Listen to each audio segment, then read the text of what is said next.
नमस्कार, मैं नंदराम पालीवाल, सहआचार्य राजनीति विज्ञान। आज हम BA part second year honours के 5वां पेपर है, जो भारत का राष्ट्रीय आंदोलन और संवैधानिक विकास, उसमें भारत सरकार या भारत शासन अधिनियम 1919 भारत शासन अधिनियम 1919 के बारे में चर्चा करेंगे। जैसे पिछले वीडियो में मैंने बताया था कि 1909 के सुधारों से भारतीय असंतुष्ट थे, क्योंकि इनके अनुसार सारा नियंत्रण सरकार ने अपने पास रखा था और विधान परिषदों को केवल वाद विवाद करने वाली क्लब बना दिया था। इतना ही नहीं, बल्कि उन सुधारों के का अनुसार सांप्रदायिक चुनाव प्रणाली जारी की गई थी, जिससे मुसलमान राष्ट्रीय जीवन से अलग होने लगे और सांप्रदायिक समस्या विकट होने लगी। जब 1914 ईस्वी में पहला विश्व युद्ध छिड़ा तो भारतीयों ने सरकार की हर तरह से सहायता की, क्योंकि इसने घोषणा की थी कि लोकतंत्र को सुरक्षित रखने के लिए लड़ रही है। अंग्रेजों ने घोषणा की थी कि हम युद्ध लोकतंत्र को सुरक्षित रखने के लिए लड़ रहे हैं। भारतीयों ने भी यह अधिकार अपने लिए मांगा, परंतु ब्रिटिश सरकार चुप रही। अतः भारतीयों ने तिलक और एनी बेसेंट के नेतृत्व में होम रूल आंदोलन चलाई। कांग्रेस तथा मुस्लिम लीग ने आपसी मतभेदों को दूर करके ब्रिटिश सरकार के सामने सुधारों की एक योजना रखी, जिसे कांग्रेस लीग योजना कहा जाता है। अंत में परिस्थितियों से विवश होकर ब्रिटिश सरकार को एक घोषणा करनी पड़ी। यह घोषणा ब्रिटिश सरकार की तरफ से भारत सचिव मॉन्टेगू ने की थी।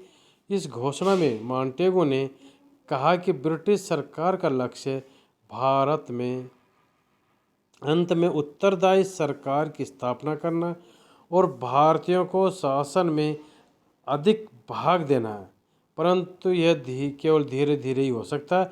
इसी घोषणा के आधार पर बाद में ब्रिटिश पार्लियामेंट ने एक एक्ट पास किया, जिसे सरकार का 1919 का अधिनियम कहा जाता। इस अधिनियम की जो मुख्य लक्षण है उसके बारे में अपन चर्चा करते हैं। पहला लक्षण है प्रांतों में दैद्य शासन। जो भारत शासन अधिनियम 1919 अधिनियम ला गया है, उसकी पहला लक्षण विशेषता प्रांतों में दैद्य शासन, यानी दोहरा शासन। प्रांतों में उत्तरदायी सरकार की स्थापना का प्रयत्न किया गया। साथ ही इस बात का ध्यान रखा गया कि प्रांतों के प्रशासन के लिए गवर्नर का उत्तरदायित्व कम नहीं हो। इसके लिए दैद्य शासन या द्विशासन की पद्धति का सहारा लिया गया। प्रशासन के विषय को अधिनियम के अधीन नियमों द्वारा दो भागों में बांटा गया, केंद्रीय और प्रांतीय। केंद्रीय विषय वे थे जो केंद्रीय सरकार के नियंत्रण में रखे गए। प्रांतीय विषयों को दो भागों में बांटा गया, आंतरिक और आरक्षित, और यहीं से दोहरा शासन होता है। प्रांतीय विषयों को भी दो भागों में बांटा गया, आंतरिक और आरक्षित। प्रांतों को सौंपे गए विषयों में से आंतरिक विषयों का प्रशासन गवर्नर द्वारा विधान परिषद को उत्तरदायी मंत्रियों के साथ से किया जाना था। विधान परिषद में निर्वाचित सदस्यों का अनुपात बढ़कर 70% कर दिया गया। इस प्रकार उत्तरदायी सरकार की नींव आंतरिक विषयों के संकीर्ण क्षेत्र में डाली गई। दूसरी ओर आरक्षित विषयों का प्रशासन गवर्नर और उसकी कार्यकारी परिषद द्वारा किया जाना था। इसमें विधानमंडल के प्रति कोई उत्तरदायित्व नहीं था। इस प्रकार से प्रांतों में दोहरा शासन हुआ, द्वैध शासन प्रक्रिया अपनाई गई। जो दूसरा मुख्य लक्षण है प्रांतों पर केंद्रीय नियंत्रण का शिथिलीकरण।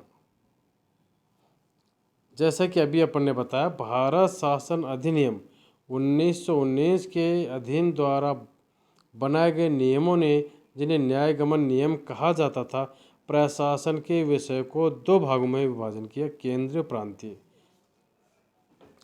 अखिल भारतीय महत्व के विषयों को केंद्रीय प्रभाग में रखा गया और प्राथमिक रूप से प्रांतों के प्रशासन से संबंधित विषयों को प्रांतीय वर्गीकरण में रखा गया।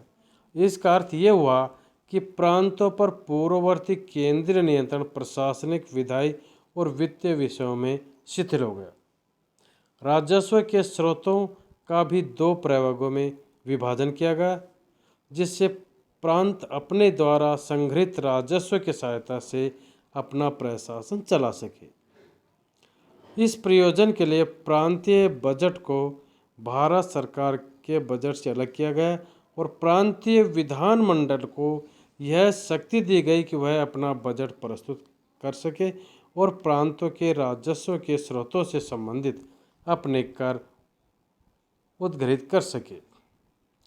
प्रांतों को शक्तियों को परिसंघ में शक्ति का वितरण समझना भूल होगी। 1919 के अधिनियम के अधीन प्रांतों को शक्ति केंद्र से प्रत्यायोजित होनी थी। केंद्रीय विधानमंडल को संपूर्ण भारत के लिए किसी भी विषय से संबंधित विधान बनाने की शक्ति थी। यानी केंद्रीय विधानमंडल को पूरे भारतवर्ष संबंधित विधान बनाने की शक्ति थी और प्रांतों में जो शक्ति का दी गई थी वह केंद्रीय विधान मंडल द्वारा दी गई। केंद्रीय विधानमंडल की इस परम शक्ति के अधीन रहते हुए विधानमंडल को देश में उस प्रांत को गठित करने वाले राज्य क्षेत्रों की शांति और सुशासन के लिए विधि बनाने की शक्ति दी गई।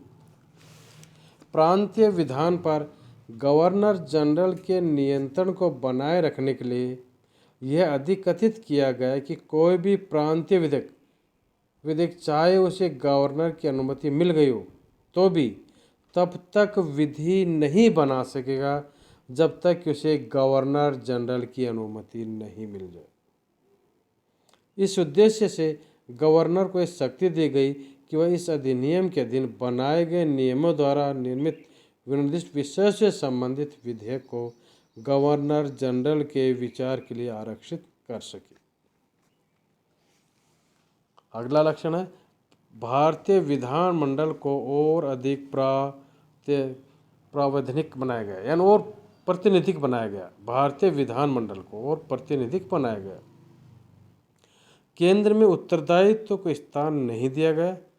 सपरिषद गवर्नर जनरल भारत के लिए सेक्रेटरी ऑफ स्टेट के माध्यम से ब्रिटिश संसद का उत्तरदायी बना रहा। फिर भी भारतीय विधानमंडल को अपेक्षाकृत अधिक प्रातिनिधिक बनाया गया और पहली बार विधानमंडल द्विसदनीय किया गया। उच्च सदन, जिसे राज्य परिषद का नाम दिया गया, 60 सदस्यों से मिलकर बनती थी, जिनमें 34 निर्वाचित होते थे। निचले सदन में, जिसे विधानसभा का नाम दिया गया, 144 सदस्य थे, जिनमें से 104 निर्वाचित होते थे। दोनों सदनों की शक्तियाँ समान थी, किंतु प्रदाय के लिए मतदान की शक्ति अन्य रूप से विधानसभा को दी गई। मतदान की शक्ति केवल विधानसभा को दी गई। निर्वाचक मंडल जाति और भाग के आधार पर बनाया गया। इस प्रकार मार्ले मिंटो युक्ति को आगे बढ़ाया गया। मार्ले मिंटो जिन्होंने सांप्रदायिक चुनाव प्रणाली प्रारंभ की थी। केंद्रीय विधानमंडल की बाबत गवर्नर जनरल की शक्तियों को भी बनाए रखा गया और उसे कई शक्तियाँ और दी गई। कुछ विशेष संबंधित विधेयक को स्थापित करने के लिए उसकी पूर्व अनुमति आवश्यक थी। यानी किसी भी विधेयक को प्रस्तुत करने से पहले उसकी अनुमति लेनी पड़ती थी। उसे भारतीय विधानमंडल द्वारा पारित किसी भी विधेयक को वीटो करने या सम्राट के विचार के लिए आरक्षित करने की शक्ति थी। अगला बिंदु है, उसे यह भी शक्ति दी गई कि विधानमंडल द्वारा नामंजूर किए गए या पारित न किए गए किसी विधेयक या अनुदान को प्रमाणित कर दे। यदि विधानमंडल ने नामंजूर किया है या उसने पास नहीं किया तो वह इसको पास कर देता है। ऐसे प्रमाणित करने पर उसका इस प्रकार प्रभाव होगा मानो वह विधानमंडल द्वारा ही पारित हुआ हो। अगली शक्ति दी गई, वह आपात की दशा में अध्यादेश बना सकता था जिनका अस्थायी अवधि के लिए विधि का बल होता था। तो इस प्रकार से यह भारत शासन अधिनियम 1919 के प्रमुख लक्षण थे और गवर्नर जनरल को जो शक्तियाँ दी गई उसके बारे में अपन ने चर्चा की। अब अपन चर्चा करेंगे 1919 के अधिनियम की जो मुख्य कमियां क्या थी? तो पहली कमी ये थी कि प्रांतों को पर्याप्त शक्तियां प्रदान करने के बाद भी संरचना एक और केंद्रीकृत बनी रही, यानी एकीकृत शासन व्यवस्था बनी रही। सपरिषद गवर्नर जनरल इस संपूर्ण संवैधानिक रचना था, इसका आधार स्तंभ था। पूरी शासन संरचना इसके इर्द गिर्द घूमती थी। सपरिषद गवर्नर जनरल के माध्यम से सेक्रेटरी ऑफ स्टेट और अंतिम रूप से पार्लियामेंट भारत की शांति व्यवस्था और सुशासन का उत्तरदायित्व निभाती थी। कोई विषय केंद्रीय है या प्रांतीय, यह निर्णय करने का अधिकार गवर्नर जनरल को था, न्यायालय को नहीं। यानी गवर्नर जनरल ही यह निर्णय कर सकता था कि कोई विषय केंद्रीय सूची का है, प्रांतीय सूची का। प्रांतीय विधानमंडल गवर्नर जनरल की पूर्व मंजूरी के बिना अनेकों विषय से संबंधित विधेयकों पर विचार नहीं कर सकते थे। जो दूसरा प्रमुख दोष था वो था प्रांतीय क्षेत्र में द्वैध शासन के कार्य करने से सबसे अधिक असंतोष हो। गवर्नर को वित्तीय शक्तियाँ थी और विधानमंडल में शासकीय मत उसके नियंत्रण में थी, इसलिए उनके माध्यम से गवर्नर मंत्रिमंडल की नीति को बहुत बड़ी सीमा तक प्रभावित करता था। व्यवहार में शायद ही कोई महत्व या प्रश्न उत्पन्न होता है जो या एक या अधिक आरक्षित विषयों को प्रभावित न करता हो। प्रशासन को ऐसे खंडों में बांटना कि हवा भी इधर से उधर न जा सके निसंदेह व्यवहारिक था। भारत के दृष्टिकोण से प्रणाली का मुख्य दोष धन पर नियंत्रण था। वित्त आरक्षित सूची का था और इसलिए कार्यकारी परिषद के सदस्य के प्रभार में रखा जाता था, मंत्री के नहीं। किसी भी मंत्री के लिए कोई भी प्रगतिशील काम करना धन के बिना संभव नहीं होता था।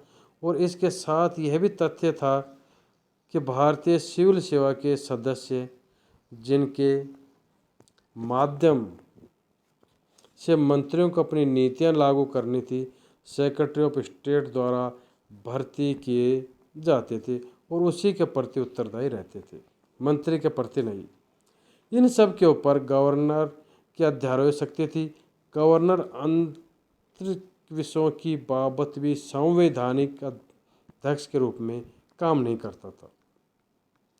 प्रांतीय विधानमंडलों के प्रति मंत्रियों के सामूहिक उत्तरदायी की कोई व्यवस्था नहीं थी।